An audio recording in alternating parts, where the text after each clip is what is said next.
오늘 우리에게 주신 하나님의 말씀 함께 읽겠습니다. 오늘 우리에게 주신 하나님의 말씀은 마가복음 16장 5절과 6절 말씀입니다. 준비하신 성경책이나 화면의 자막을 보시고 우리 주신 말씀 한 목소리로 읽도록 하겠습니다. 자, 무덤에 들어가서 시작. 무덤에 들어가서 흰옷을 입은 한 청년이 보고 놀라매 청년이 이르되 놀라지 말라. 너희가 십자가에 못 박히신 나사렛 예수를 찾는구나. 그가 살아나셨고 여기에 계시지 아니하리라. 보라, 그를 두었던 곳이니라. 아멘. 전 세계 인구가 약 80억 명 정도 되는데 그 중에서 종교를 가진 사람은 무려 약 70억 명이나 된다고 합니다. 그러니까 거의 대부분의 사람들이 웬만하면 종교를 다 가지고 살아간다는 것이죠. 그런데 전 세계에 있는 종교의 수가 약 몇 개인가 하면 약 3,000개 정도가 된다고 합니다. 뭐 우리가 알고 있는 뭐 큰 이런 불교나 아니면 뭐 천주교라든가 이런 종교뿐만이 아니라 아마 여기에는 토속신앙이나 이런 여러 가지를 다 아마 합한 숫자일 것 같습니다. 약 3,000여 개가 되는 다양한 종교가 있다라는 것은 그들마다 섬기는 절대자 신이 있다라는 그런 증거가 되는 거죠.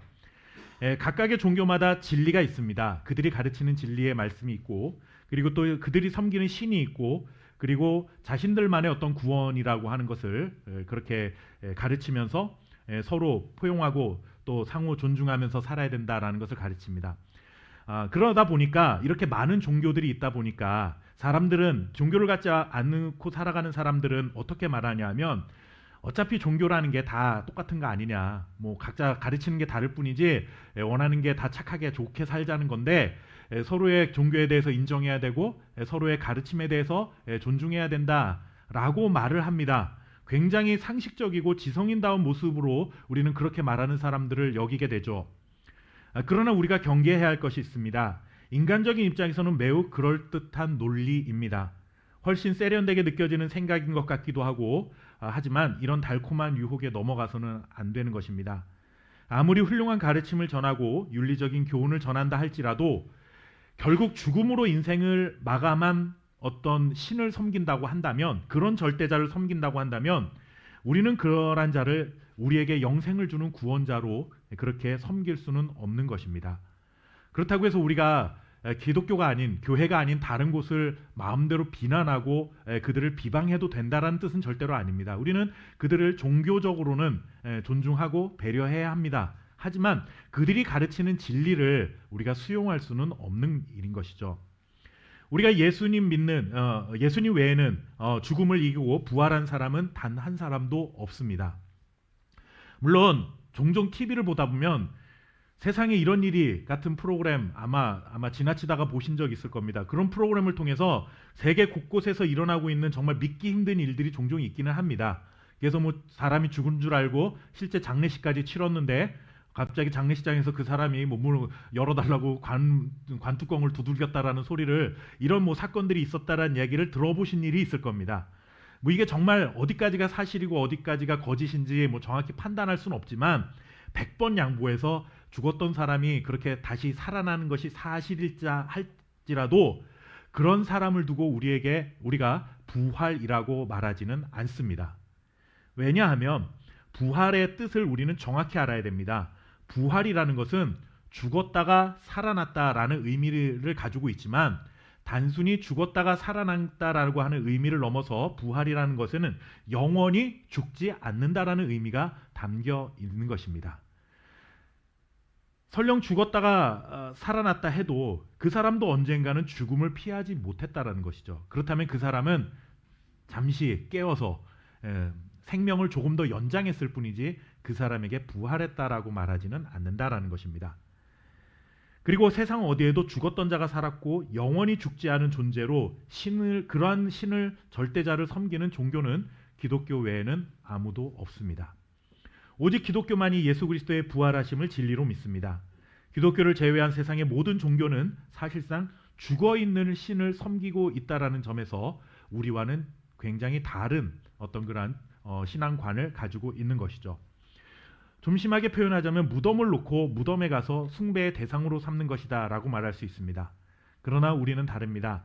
이미 돌아가신 훌륭한 어떤 성인을 섬기는 것이 아니라, 훌륭한 그런 어떤 거룩한 사람을 섬기는 것이 아니라 지금도 살아계셔서 우리와 함께 하고 계신 주님을 신뢰하는 것이며, 그러한 자를 우리는 예배의 대상으로 경배하는 것이고, 그러한 자가 바로 우리의 구원자이심을 고백하며 신앙생활을 하고 있는 것입니다.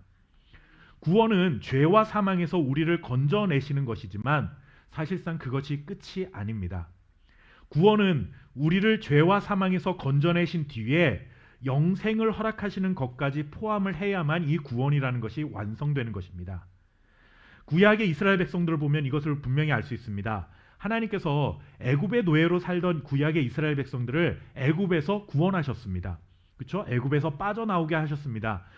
이것이 구원이죠. 하지만 애굽에서 나오는 것이 끝이 아니라 하나님의 구원은 어디까지 계획이 되어 있었냐면 약속의 땅인 가나안 땅에 그들이 들어가서 그곳에 안주하는 것까지가 하나님의 계획이었다라고 하는 것이죠.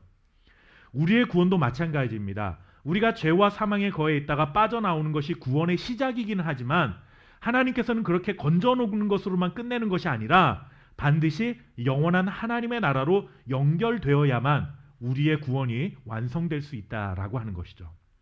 그러니까 우리가 신앙생활하는 것은 그저 더러운 그런 어떤 구렁텅이에서 우리를 그냥 건져내시면 다행이다라고, 그렇게 물에 빠져 있는 사람 그냥 다리 위에다 건져놓으면 되는 것으로 끝나는 것이 아니라 하나님의 구원은 그렇게 건져내셔서 더 좋은 곳으로, 하나님이 약속하신 곳으로 우리를 이끌고 가시는 것까지가 하나님이 계획하신 구원이라고 하는 것입니다. 그렇다면 우리를 죽음에서 구원할 구원자는 반드시 어떤 조건을 갖추어야 됩니까? 자신이 먼저 죽음을 정복하고 영원히 살아있는 분이셔야만 우리가 믿는 구원자로서의 자격을 갖추는 것입니다. 자신이 죽음을 이기지 못한 존재인데 어떻게 다른 사람을 죽음 가운데서 구원할 수 있겠습니까? 예를 들어서 학생이 수학 문제를 풀고 있는데 너무 어려운 문제여서 풀 수 없다고 생각을 해보시죠. 그런 상황입니다. 그러면 그 수학 문제를 풀려면, 누군가의 도움을 받으려면 그것을 풀 수 있는 선생님한테 가야 되겠죠. 그런데 선생님도 그 문제를 풀 수 없는 그런 정말 어려운 문제고, 선생님도 모르는 게 있다고 친다면 그 사람은 그 학생을 적어도 그 문제에 있어서는 가르칠 만한 자격이 없는 것입니다.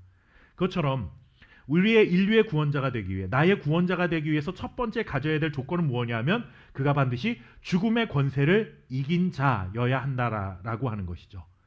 성경에도 이 말씀을 분명히 우리에게 기록하고서 전해주고 있습니다.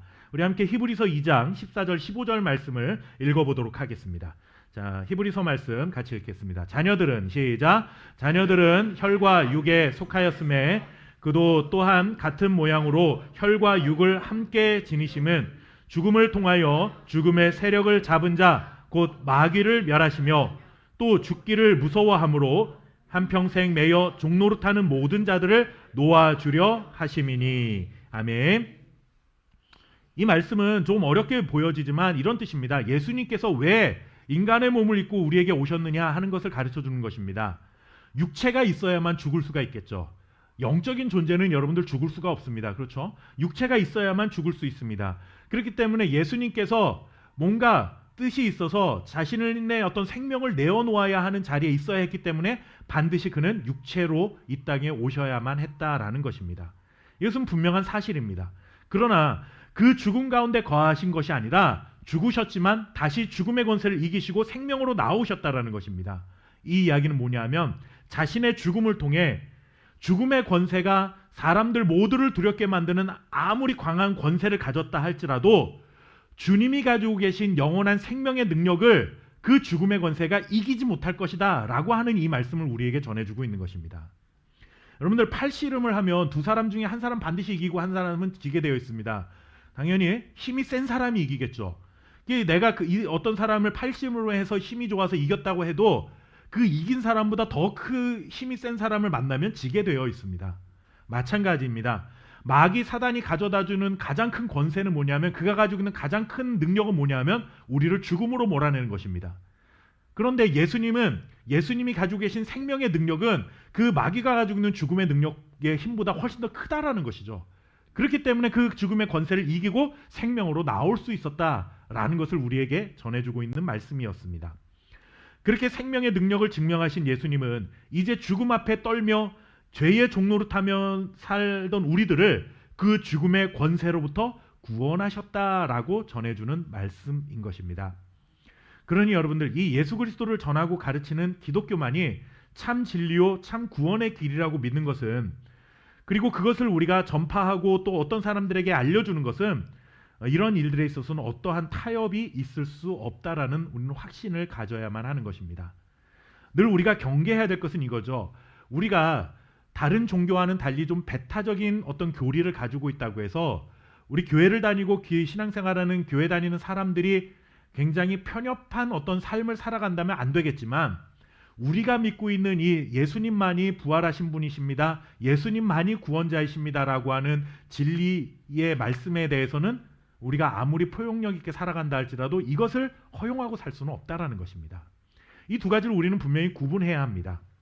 기독교가 기독교 되게 하는 것, 그것은 바로 예수님의 부활입니다. 우리는 흔히 십자가의 죽음을 굉장히 소중하게 생각합니다.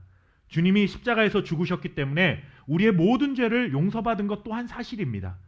그러나 여러분, 한 가지 잊지 말아야 될 것이 있습니다. 십자가의 사건이 너무나 중요한 기독교의 핵심이라는 것에는 저도 이견을 갖지 않지만, 십자가가 이 세상 모든 사람들을 위한, 죄인을 위한 대속의 사건이 되기 위해서는 십자가의 죽음으로 끝나면 안 되고 반드시 무엇이 따라와야 되냐면 부활이 있어야만 이 십자가의 사건이 완성될 수 있었다라는 것입니다. 십자가의 죽음으로만 끝났다면 여러분들, 그 주님이 십자가에 달리기 전까지 가르쳤던 모든 주님의 가르침을, 그리고 그가 전파하셨던 천국 복음은 다 거짓이 되고 마는 것입니다. 예수님께서 이 땅에 사시는 동안 가르치고 전파하셨던 모든 말씀이 진리임을 증명하는 것이죠. 그리고 주님의 십자가가 이 세상 모든 죄인들의 죄를 용서하시는 죽음이었다라는 것을 증명하는 사건은 뭐냐면 바로 예수님의 부활인 것입니다. 제자들도 예수님의 그 십자가 지시는 장면까지는 따라가지 못했죠. 자신들도 죽음을 당할까봐 두려워서 피했습니다. 그런데 그랬던 제자들이 나중에 비로소 예수님이 정말 하나님의 아들이심을 믿고 그들이 부활의 증인으로 살아갈 수 있었던 결정적인 계기는 뭐냐면, 사실상 십자가가 아니라 십자가에서 죽으셨던 주님을 만난 이후에, 부활하신 주님을 만난 이후에 그들의 삶이 완전히 변화되었던 것을 우리는 기억합니다. 십자가는 아까 제가 처음 말씀드렸던 것처럼 우리의 죄를 깨끗이 씻어주는 데까지의 역할을 하는 것이고, 그것이 부활로 연결되어야만 우리에게 영원한 생명이 있음을 알게 된다라고 하는 것입니다.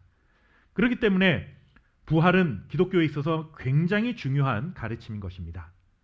함께 고린도전서 15장 13절 14절 말씀을 읽어보도록 하겠습니다.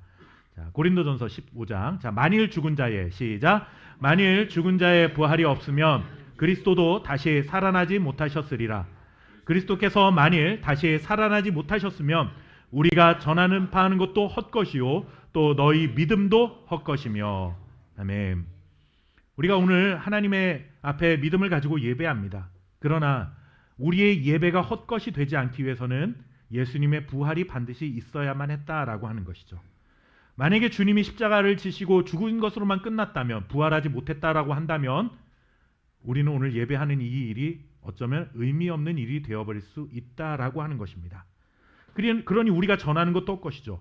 제가 오늘 여기서 아무리 좋은 말로 떠들어도 여러분들, 만약에 예수님이 부활하지 않으셨다면 이것은 다 헛소리에 불과하다, 그 이야기인 것입니다. 그러면 그걸 또 믿겠다고 앉아있는 우리는 뭐냐? 우리의 믿음도 다 헛된 것이다 라고 말하는 겁니다. 결국 그렇다면 저는 거짓말하는 거짓말쟁이가 되는 거고, 여러분들은 그 거짓말을 믿고 여기 앉아있는 그런 사람들이 되어버리고 마는 것이죠. 그러지 않기 위해서 반드시 있어야 될 게 뭐냐? 반드시 예수님의 부활이 있어야 한다라고 하는 것입니다. 그렇기 때문에 기독교 신앙을 이루는데 가장 중요한 기반은 무엇이냐? 십자가도 맞지만 이 십자가는 부활과 한 세트가 되었을 때 마치 동전의 양면이 있는 것처럼 뗄래야 뗄 수 없는 이 관계가 십자가와 부활이라고 하는 이것이 하나의 어떤 사건이 되었을 때 비로소 기독교는 온전하게 설 수 있고 교회가 그 진리의 터 위에 굳게 서게 되는 것입니다. 매년 맞이하는 부활주일입니다.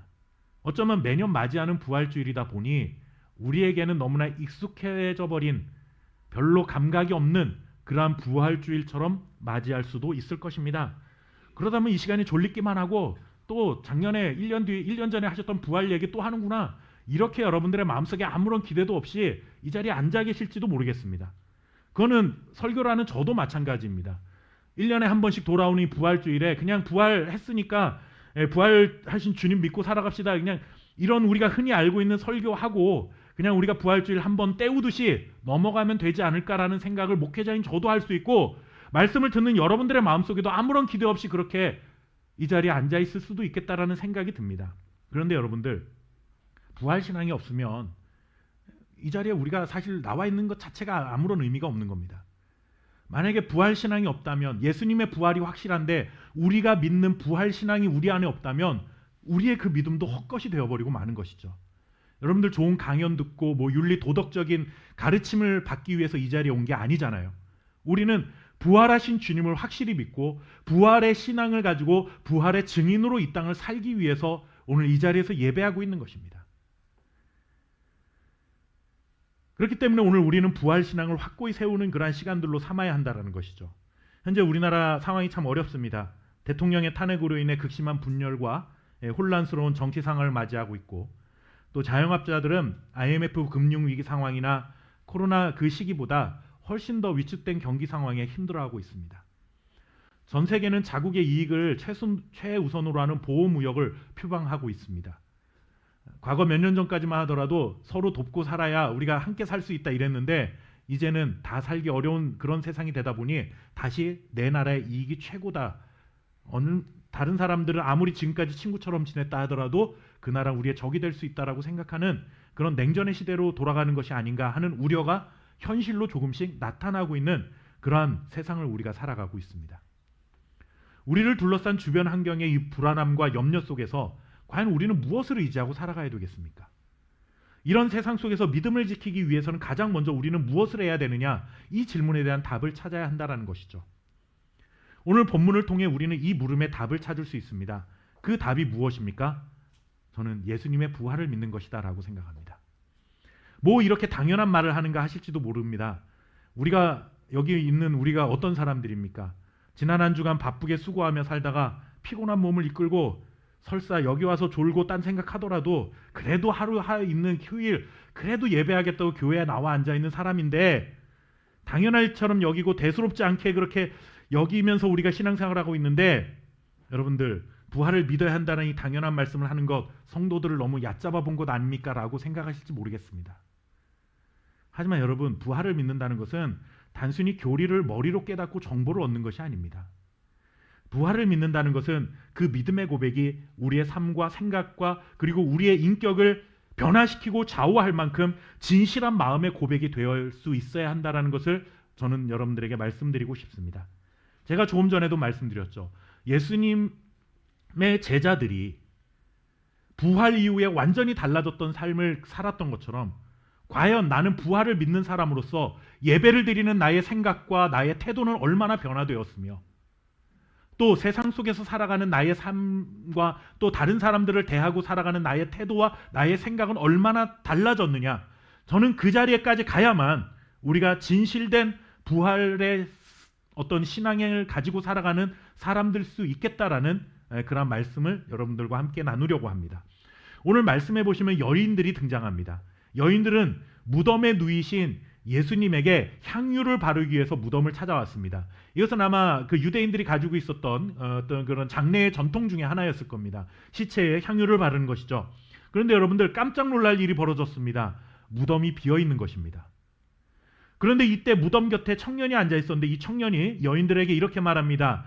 우리가 읽진 않았지만 6절 말씀해 보시면, 너희가 십자가에 못 박히신 나사렛 예수를 찾는구나 라고 이 청년이, 무덤 곁에 앉아있던 청년이 그 여인들에게 그렇게 말을 합니다.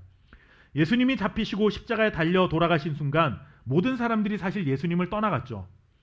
예수님과 3년간 동고동락했던 12명의 제자들도 예외는 아니었습니다.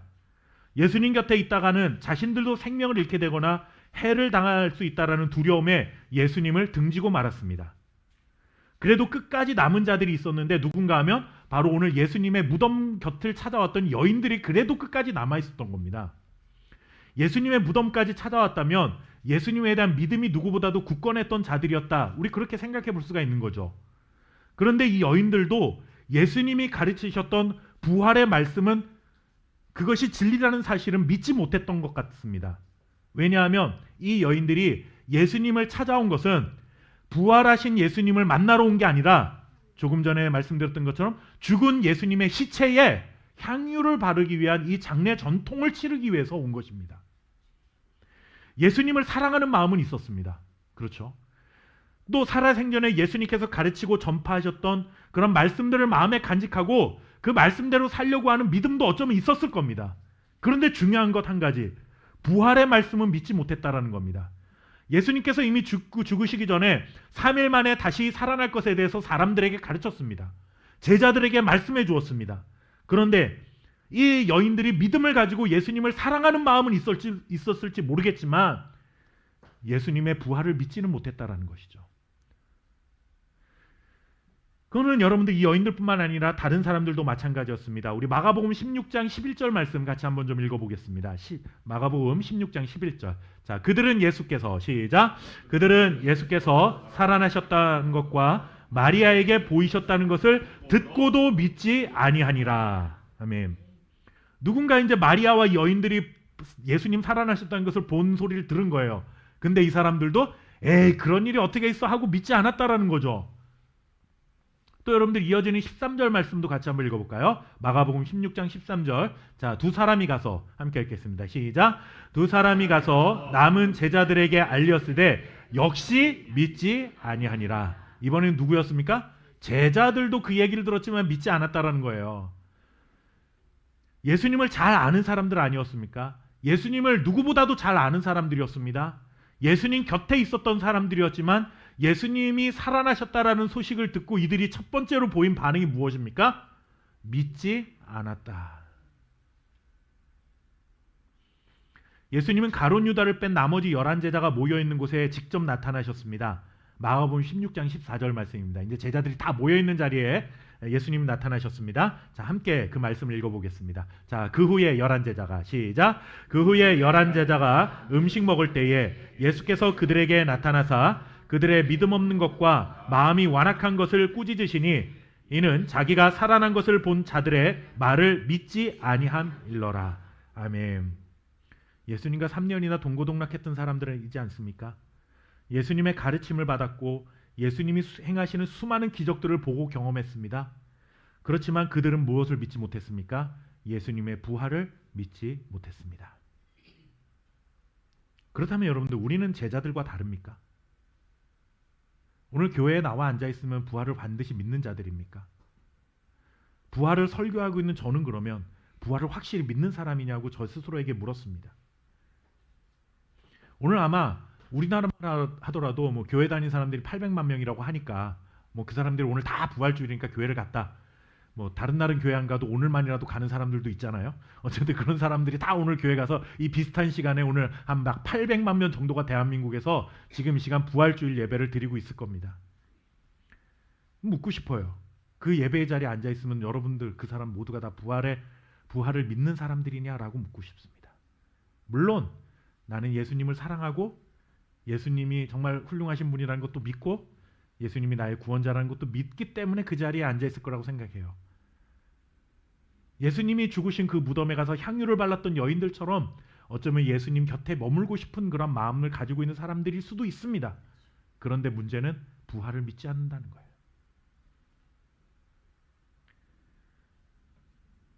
예수님의 말씀을 묵상하고 깨달으면 고개도 끄떡입니다. 교회에서 예배드리는 분들 앞에서 제가 지금까지 설교를 하는 중에 고개를 가로저으면서 에이 목사님 말도 안 되는 소리 하지 마세요. 그런 식의 반응을 하신 분은 제가 아버지까지 한 번도 본 적은 없어요. 설사 마음속에 그런 마음을 가지고 있어도 그래도 예의라는 게 있잖아요. 우리가 적어도 여기 앉아있을 때는 듣는 척합니다. 그러니까 여러분들 좋을 때도 이렇게 조시지 마시고 이렇게 조셔야 돼요. 그래야 제가 착각을 안 합니다. 여러분들 그런데 정말 은혜로운 말씀이고 우리에게 힘이 되는 말씀이라고 감사하기도 하죠. 그런데 예수님의 말씀을 정말 믿고 그 말씀을 믿는 믿음대로 사느냐라고 물었을 때는 우리 다 모두가 주춤하게 되는 것이죠. 오늘 말씀은 여러분들 이런 우리의 연약함의 측면을 보여주고 있는 것입니다. 예수님의 무덤을 찾아가서 향유를 받을 만큼 예수님을 사랑하는 사람들이었지만 예수님의 부활을 믿지 못했어요. 예수님의 부활을 믿습니다. 아멘이라고 교회에서 하긴 합니다. 우리 중에 이것을 믿지 못해서 불신하는 사람은 없을 거라고 저는 생각을 해요. 그런데 문제는 그 믿음의 고백이 정말 우리가 살아가는 삶에 아무런 영향력을 미치지 못한다면 그 믿음은 가짜 믿음일 수 있다는 거죠. 부활이라는 가르침, 교리는 믿습니다. 여러분들 예수님은 부활하셨습니다. 여러분들 믿으시면 아멘 하십시오 하면 해요. 교리는 믿어요. 그런데 부활하신 예수님을 믿는 자가 정말 저렇게 살 수 있을까 하는 의심이 드는 사람들이 너무나 많다라는 겁니다. 그게 우리가 되면 안 되잖아요. 부활하신 예수님이 지금 나의 삶에 살아계심을 믿습니다. 이 신앙의 고백을 가지고 있는데 문제는 우리가 살아가는 모습을 보면 부활하신 예수님이 지금 나와 함께하고 있다는 사실을 정말 믿는 자가 맞는지 그런 생각을 지울 수 없는 사람들이 너무나 많다라는 겁니다. 부활하신 예수님이 지금도 나와 함께하심을 믿는다면 세상의 염려로 인해 그렇게 절망하고 살 수 있을까요? 다른 사람들을 미워하고 비난하고 살 수 있을까요? 거짓을 말하고 불의한 일을 도모할 수 있을까요? 성공과 번영을 위해서라면 적당히 세상과 타협하고 살아가는 것을 우리의 삶에서 허용할 수 있을까? 다른 사람들의 어려움에는 관심도 없고 그저 자신의 배를 채우기에 급급한 삶을 살아가면서 교회에 와서는 나는 부활하신 예수님을 믿습니다 라고 말할 수 있겠느냐라는 것입니다. 과연 예수님의 부활을 믿습니다라는 믿음의 고백이 우리가 살아가고 있는 이 삶의 현장에서 어떤 결과로 지금 나타나고 있느냐, 저는 이 부분에 대해서 우리가 심각하게 생각해 보아야 된다고 저는 오늘 말씀을 통해서 저와 여러분들에게 도전을 주고 있는 것입니다. 여러분들 우리가 부활을 믿습니다 하고 그런 영향력 있는 삶을 살지 못하는 이유는 무엇일까 생각해 봐요. 우리가 말씀에 대한 지식이 부족해서 그럴까요? 교회를 다닌 지 얼마 되지 않아서 그렇습니까? 아니면 교회에서 직분이 없어서 그렇습니까? 성경 공부를 안 하고 제자 훈련을 받지 않고 기도를 하지 않아서 그런 것입니까? 만약에 이런 게 부족해서 나타난 결과라고 한다면 저는 다행이라고 생각합니다. 차라리 다행입니다. 왜요? 말씀이 부족하면 말씀을 더 묵상하고 읽으면 되잖아요. 그러면 해결될 수 있습니다. 교회를 짧게 다녀서 아직 난 그런 못합니다라고 생각하는 사람이라면 다행이죠. 교회를 조금 더 오래 다니시면 되기 때문에, 그렇다면 해결될 수 있는 일이기 때문에 다행입니다. 교회에서 직분을 받은 게 없고 봉사도 안 했기 때문에 그렇습니다라고 말하는 자라면 다행입니다. 교회에서 직분을 받고 봉사도 열심히 하면 해결될 수 있는 일이기 때문에 그렇습니다. 제자 훈련도 받고 기도도 열심히 하면 해결할 수가 있겠죠. 그러나 여러분들, 이것이 문제의 원인이 아니었습니다. 예수님의 제자들 12명은 몇 년 동안 제자 훈련을 했습니까? 3년 동안 제자 훈련을 받은 거예요. 우리말로 하면. 여러분들 제자 훈련 대부분 많은 요즘 교회들의 제자 훈련을 한다고 하는데 뭐 그 과정이 보통 1년 정도, 길면 1년, 짧으면 한 6개월 정도 됩니다. 그러면 6개월 1년 뭐 목사님하고 교육자하고 이렇게 모여가지고 말씀도 공부하고 이러면 제자 훈련 마치면 수료증 받고 자신이 예수님의 제자라는 그런 신분의식을 가지고 살려고 애써요.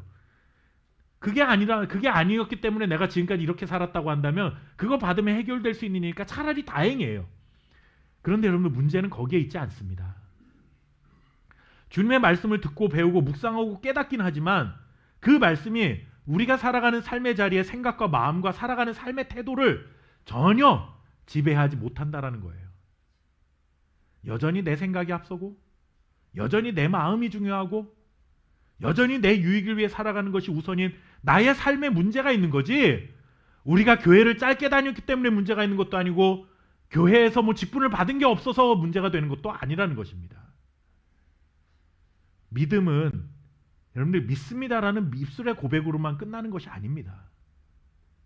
믿음은 곧 행함입니다. 예를 들면 이런 것이죠. 자녀가 학교에 가는데 엄마가 이렇게 말합니다. 야, 오늘 오후부터 비가 온다고 했으니까 엄마 말 믿고 지금 비가 안 와도 우산 들고 가라 라고 말합니다. 그럼 아이가 엄마 말을 믿고 예, 알겠습니다 하고 대답을 합니다. 그런데 정작 마음속에는 이렇게 맑은데 무슨 비가 와, 우산 안 들고 나갔어요. 그럼 여러분들, 지금 날씨를 보니 그런 우산을 일부러 챙기지 않았다면 이 아이는 엄마의 말을 믿은 겁니까? 안 믿은 겁니까? 안 믿은 거죠. 너 엄마만 믿고 우산 들고 가 했는데 네 하는데 안 들고 나가면 안 믿은 겁니다. 믿음은 행함과 여러분들 뗄 수 없습니다. 믿음과 행함을 자꾸 분리시키려는 건 누굽니까? 교회를 다닌 사람들이에요. 이 굉장히 모순된 모습입니다. 세상 사람들은 믿음과 행함 뭐 이런 거 별로 관심도 없기 때문에 뭐 하나다 둘이다 뭐 이런 거에 관심조차도 없기 때문에 논의의 대상이 되지 않는데 예수님을 믿는 것과 그렇게 사는 것 이거 자꾸 분리시켜 놓은 건 누구냐 하면 교회 다닌 사람들이 그래요. 왜요? 그냥 믿기만 하면 구원받는다는 게 너무 쉽거든요. 난 나대로 살고 싶은 거 그대로 살면서 믿기만 하면 구원받으면 되니까 이거 자꾸 분리시키려고 하는 건 교회 다닌 사람들 아닙니까 솔직히. 부활을 믿는다고 앉아서 예배하는 사람들이 이거 자꾸 나누는 거예요. 예라고 했지만 안 믿으면 안 됩니다. 믿었다면 우산을 챙기는 행위가 뒤따라야만 비가 쏟아질 때 우산으로 받칠 수 있는 거예요. 내가 엄마 말을 믿었는데요. 믿긴 했지만 믿기는 했으니까 비는 나를 피해가게 해주세요. 안 돼요 여러분들. 부활신앙 마찬가지입니다. 예수님은 지금 무덤에 머물러 계신 분이 아니에요.